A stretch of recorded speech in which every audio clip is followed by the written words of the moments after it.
Αγαπητοί μου φίλοι και φίλες, καλημέρα. Κυριακή, σήμερα 14 Ιουλίου 2024, σας ενημερώνουμε για δύο σοβαρά θέματα, πολύ σπουδαία θέματα που πρέπει να δείτε και θα σας καλέσουμε να κάνετε εγγραφή όπου δεν είσαστε εγγεγραμμένοι στο YouTube, στα κανάλια μας Χρήστος Τσιάρτας 41, εδώ που εκπέμπουμε τώρα, και στο Χρήστος Τσιάρτας Ευρώπη 2024. Από την ερχόμενη εβδομάδα, από την Τρίτη βασικά, 16 Εβδόμου 2024, στο κανάλι που μιλάμε τώρα θα παρουσιάσουμε το βιβλίο του Χένρι Φόρντ, ο Διεθνής Εβραίος.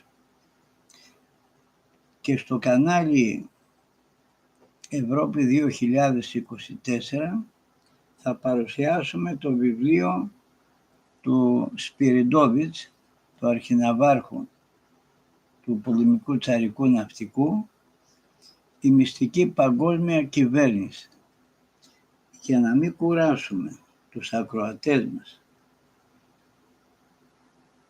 και να μην είναι βαρετό το θέμα, γιατί θα τραβήξει αρκετά, θα εκπέμπουμε δύο εκπομπές, θα έχουμε στο ένα κανάλι το ένα θέμα, δύο εκπομπές στο άλλο κανάλι το άλλο θέμα, για να κρατήσουμε το ενδιαφέρον των ακροατών μας.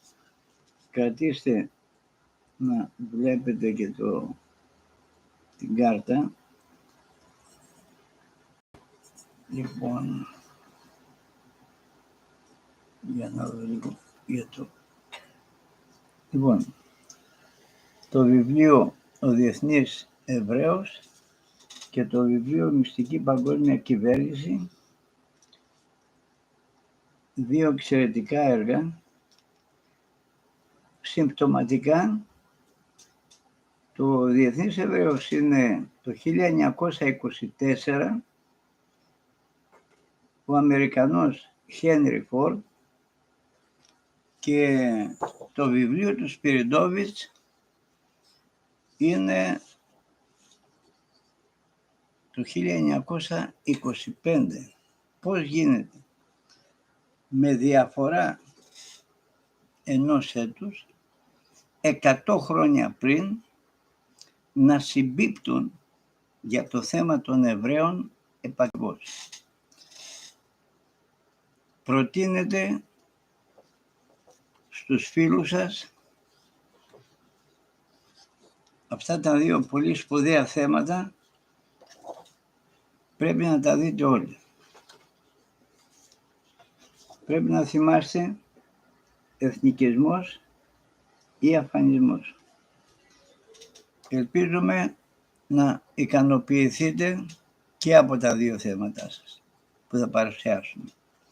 Χρήστος Τσιάρτας, Πρόεδρος του Κινήματος Εθνικής Ανεξαρτησίας από την Θεσσαλονίκη.